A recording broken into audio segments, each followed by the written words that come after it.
Hello dear students, इसके पहले की वीडियो में हमने देखा था एक्सरसाइज 3.3 को। अब हम उसके आगे के कॉन्सेप्ट और एग्जांपल्स को देखने वाले हैं इस वीडियो में। इससे पहले अगर आपने वो वीडियो नहीं देखी है तो डिस्क्रिप्शन में उसका लिंक मिल जाएगा, आप वहां से जाकर देख सकते हैं। तो चलिए शुरू करते हैं। क्लास 8 चैप्टर 3 का हमारा जो नेक्स्ट टॉपिक है एक्सरसाइज 3.3 के बाद, वो है सम स्पेशल पैरेललोग्राम, जिसमें फर्स्ट है रोम्बस। ये रोम्बस का मैंने डायग्राम बनाया है, और रोम्बस और स्क्वायर भी इसी के जैसे दिखता है। बट स्क्वायर और रोम्बस में क्या डिफरेंस है? स्क्वायर में स्क्वायर कुछ ऐसा होता है, इसमें सभी एंगल भी इक्वल होते हैं। साइड तो इक्वल होंगी ही, बट सभी एंगल भी इक्वल होते हैं, और ईच एंगल 90 डिग्री का होता है, राइट एंगल होता है। जबकि इसमें क्या है कि सिर्फ साइड इक्वल होती हैं, चारों साइड इक्वल होंगी, बट एंगल 90 डिग्री का नहीं होता। ये इसलिए इससे थोड़ा सा क्या है, डिफरेंस है। बट ये पैरेललोग्राम ही है, क्योंकि ये वाली साइड इस साइड के इक्वल है, ऐसे ये वाली साइड इस साइड के इक्वल है, और पैरेलल भी है। साथ ही एंगल भी अपोजिट एंगल इक्वल है, ये वाला इसके, ये वाला इसके, इसलिए क्या है, ये पैरेललोग्राम का टाइप है। तो अब अगर बात करें इसके डायगोनल्स की, तो डायगोनल्स देखिए, एक डायगोनल है हमारा ए सी और एक डायगोनल है बी डी। दो डायगोनल हैं, और ये जहाँ पास एक दूसरे को बाइसेक्ट करेंगे, यहाँ मतलब पॉइंट ओ पर क्या करेंगे, एक दूसरे को बाइसेक्ट करेंगे। तो बाइसेक्ट जहाँ पास करेंगे वहाँ 90 डिग्री का एंगल बनाएंगे। ये 90 होगा, ये 90 होगा, ऐसे ही ये 90, ऐसे ही ये 90। तो प्रॉपर्टी है कि the diagonals of rhombus are perpendicular bisector of one other. मतलब कि डायगोनल्स जो होते हैं रोम्बस के, एक दूसरे के क्या होते हैं, बाइसेक्टर होते हैं, और परपेंडिकुलर होते हैं। परपेंडिकुलर का मतलब 90 डिग्री का एंगल बनाना, तभी उसको क्या बोलते हैं, परपेंडिकुलर होते हैं, है ना। तो ये हो गया रोम्बस। और यहाँ से एक चीज़ और, जैसे ही बाइसेक्ट किया तो यहाँ से लेकर यहाँ तक का डिस्टेंस, यहाँ से लेकर यहाँ तक का डिस्टेंस, यहाँ से लेकर यहाँ तक का डिस्टेंस, और यहाँ से लेकर यहाँ तक का डिस्टेंस, मतलब ये सब इक्वल होगा। जैसे कि मैंने कहा कि ये 90 डिग्री का एंगल होगा, तो मैं कह सकता हूँ, देखिए, एंगल ए ओ डी, मतलब ये वाला angle A O D equal to angle C O D, ये वाला angle C O D equal to angle A O B equal to angle C O B. ये सब क्या होगा, 90 डिग्री के इक्वल होगा, राइट एंगल होगा। ऐसे ही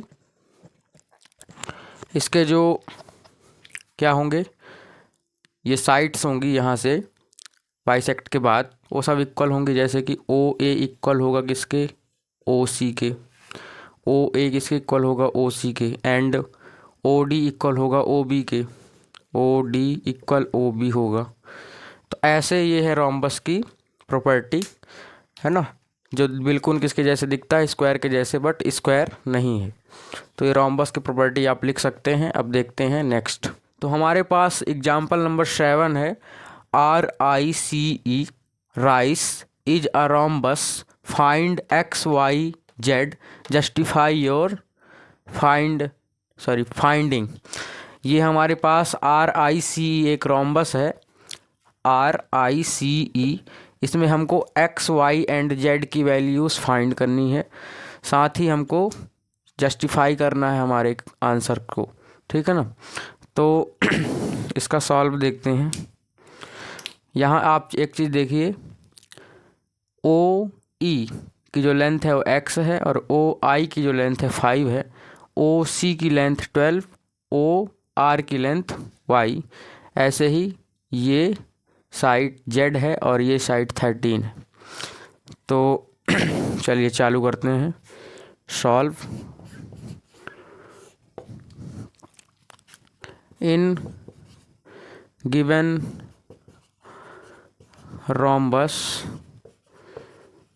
RICE, रोम्बस की क्या प्रॉपर्टी होती है, एक दूसरे के परपेंडिकुलर बाइसेक्टर होते हैं, मतलब कि जहाँ पास से ये बाइसेक्ट करेंगे वहाँ से यहाँ, और ये जो लेंथ होती है यहाँ से लेकर यहाँ तक की और यहाँ से लेकर यहाँ तक की क्या हो जाती है, इक्वल हो जाती है।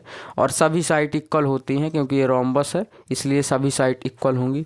तो देखिए सबसे पहला जो आएगा हमारे पास, हम अगर देखें तो आर आई किसके इक्वल होगा, आर आई इक्वल होगा आर ई के। तो आर आई की जो वैल्यू है, आप देखिए आर आई कितना है, जेड ये। तो आर आई के प्लेस में अब क्या पुट कर देंगे, जेड। तो आर आई के प्लेस में जेड पुट कर दिया हमने। तो आर ई, और आर ई के प्लेस में हमने कर दिया 13। तो ये हमारा जेड की वैल्यू हो गई। डायरेक्ट था, हम यहाँ राइट कर सकते हैं साइट ऑफ रोम्बस। क्यों हुआ, क्योंकि ये साइट ऑफ रोम्बस था। नेक्स्ट, मतलब सभी साइड इसकी क्या होंगी, इक्वल होंगी, इसलिए 13 ये हो गया हमारा आंसर इसका। अब जेड की वैल्यू तो आ गई, अब एक्स और वाई की भी निकालना है। तो देखिए जो ओ से लेकर ई तक होगा, ओ ई वो किसके इक्वल होगा, ओ आई के इक्वल होगा, ओ आई के इक्वल होगा, है ना। ये दोनों क्या है, डायगोनल बाइसेक्टर है, डायगोनल्स बाइसेक्ट करते हैं, ठीक है, डायगोनल बाइसेक्ट करते हैं। तो ओ ई जो है, ओ ई हमारा है एक्स, और ओ आई जो है, ओ ई एक्स है और ओ आई है 5, तो ओ आई हो गया 5। अब वाई की चाहिए तो same to same, O R की लेंथ और ओ सी की लेंथ दोनों इक्वल होगी। तो O R equal to O C, और ओ आर हमारा वाई है और ओ सी है हमारा 12। तो इस तरह ये तीनों साइड हमने फाइंड कर ली जो हमको फाइंड करना था। और इधर भी हम लिख सकते हैं डायगोनल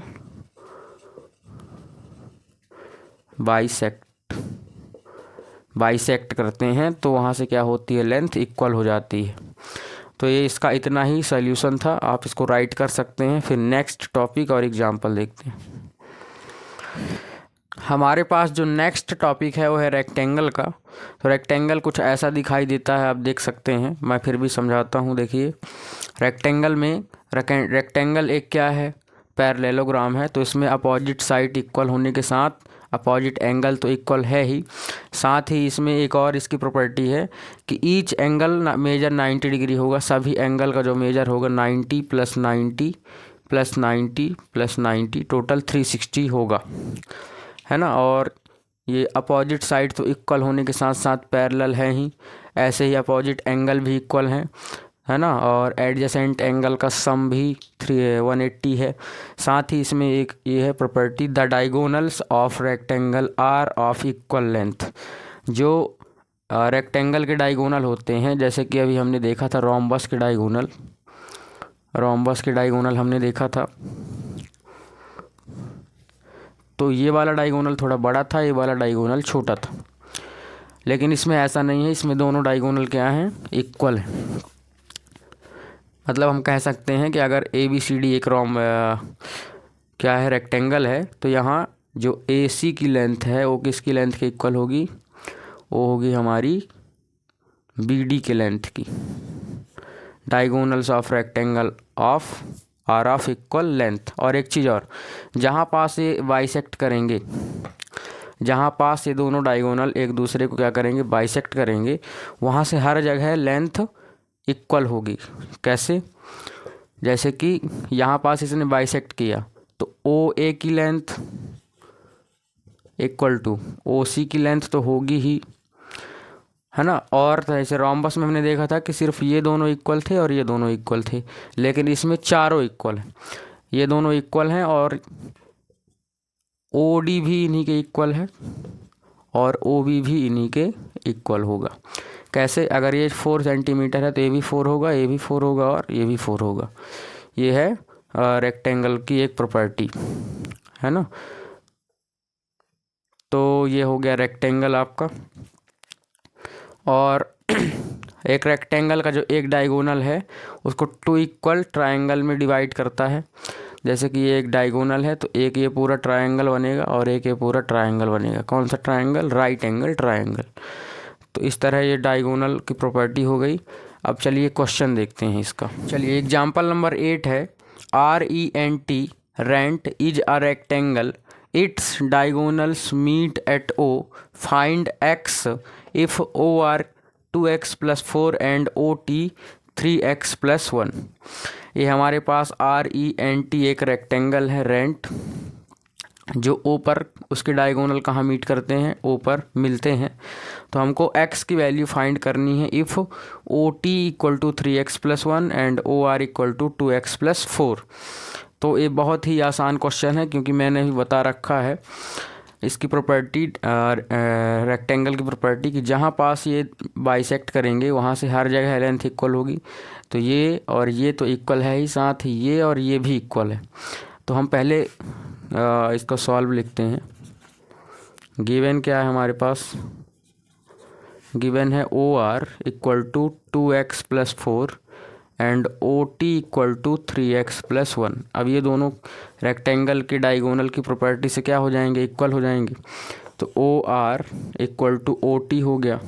यहाँ हम राइट कर सकते हैं क्या राइट कर सकते हैं? Diagonal of rectangle are of equal length, है ना। Diagonal of rectangle are of equal length, are of equal length. इसलिए क्या हो जाएगा? ये दोनों इक्वल हो जाएंगे क्योंकि डायगोनल इक्वल है तो उनके बाइसेक्ट करने में जो ये आएगा वो भी क्या होगा? इक्वल होगा। तो OR क्या है हमारे पास? 2x + 4। तो OR के प्लेस में 2x + 4 पुट करेंगे, OT के प्लेस में 3x + 1 पुट करेंगे, है ना। अब दोनों को इक्वल करेंगे तो देखिए कैसे करेंगे। या कि फिर इसको ऐसा ना लिख के हम ऐसा लिख लें तो हमारे पास ज़्यादा सही आएगा। ऐसा लिख लें, चाहे OR को OT के इक्वल लिखें चाहे OT को OR के इक्वल लिखें, बात एक ही है। तो OT = OR लिख लेते हैं तो ज़्यादा सही रहेगा, माइनस नहीं आएगा। देखिए OT की वैल्यू 3x + 1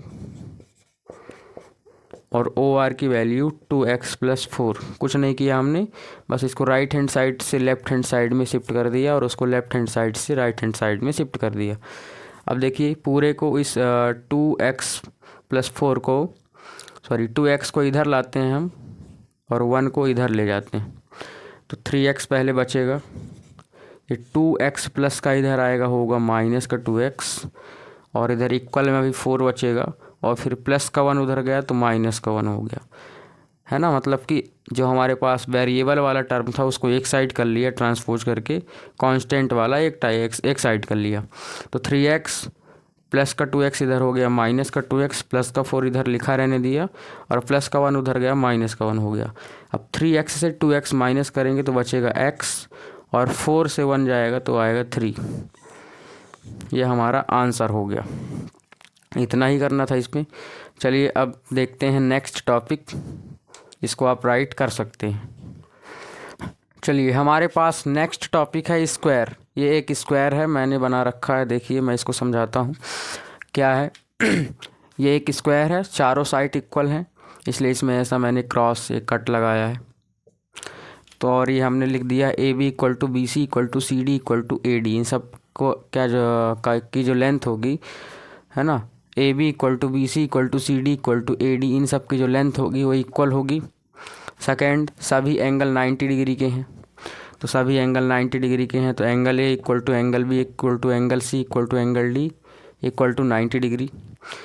साथ ही the diagonals of square are perpendicular bisector of each other. Perpendicular का मतलब होता है कि जहाँ पास बाइसेक्ट करेगा वहाँ 90 डिग्री का क्या बनाएगा? एंगल बनाएगा। तो इक्वल तो होते ही हैं, AC इक्वल होगा BD तो हमने लिखा AC इक्वल BD। साथ ही जो OA, OB, OC और OD की लेंथ है वो सब क्या रहेगी, इक्वल रहेगी। साथ ही जो यहाँ एंगल बनेंगे, जैसे ये लाइन और ये लाइन में यहाँ ऐसे यहाँ तीनों जगह चारों जगह, तो वहाँ क्या रहेगा, सब 90 डिग्री रहेगा। तो ये हमने लिखा है OAB ये वाला एंगल, BOC ये वाला एंगल है ना, COD ये वाला एंगल, AOD ये वाला एंगल, सब किसके इक्वल है, 90 डिग्री के। और फैक्ट ऑफ स्क्वायर क्या है, देखिए ये एक क्या है, क्या बोलते हैं, पैरेललोग्राम है, क्योंकि इसमें अपोजिट साइड इक्वल हैं और अपोजिट एंगल इक्वल भी हैं, है ना। तो एक पैरेललोग्राम है, उसके साथ ही साथ रेक्टेंगल भी है। देखिए क्योंकि रेक्टेंगल में अपोजिट साइड इक्वल होती हैं, साथ ही सभी एंगल 90 डिग्री के होते हैं, तो उसकी भी प्रॉपर्टी इसमें है। और साथ ही साथ डायगोनल भी इक्वल होते हैं रेक्टेंगल में, तो डायगोनल तो ऑल्सो इक्वल है। बस उस डायगोनल में रेक्टेंगल में क्या होता है, यहाँ 90 डिग्री नहीं बनता है, तो एक और प्रॉपर्टी इसकी आ गई कि जहाँ पास बाइसेक्ट करेगा वहाँ 90 डिग्री बनाएगा। साथ ही साथ ये एक रोम्बस भी है, क्योंकि रोम्बस में क्या होता है कि अपोजिट साइड इक्वल होती हैं, सभी साइड इक्वल होती हैं, तो उसकी भी प्रॉपर्टी इसमें है। तो ये एक रोम्बस भी है, रेक्टेंगल भी है, अब पैरेललोग्राम तो है ही, उसका टाइप ही है ना। और तो ये स्क्वायर की प्रॉपर्टी है, आप इसको राइट कर सकते हैं। तो आज के लिए इतना ही, मिलते हैं नेक्स्ट वीडियो में, तब तक के लिए टाटा, थैंक यू, धन्यवाद। अगर वीडियो अच्छी लगती है तो सब्सक्राइब ज़रूर करें और लाइक करें, चैनल को सब्सक्राइब ज़रूर कर लें, कमेंट करके बताएं कि कैसी लगती है वीडियो। थैंक यू, मिलते हैं एक्सरसाइज 3.4 में एक नई वीडियो के साथ, तब तक के लिए बाय।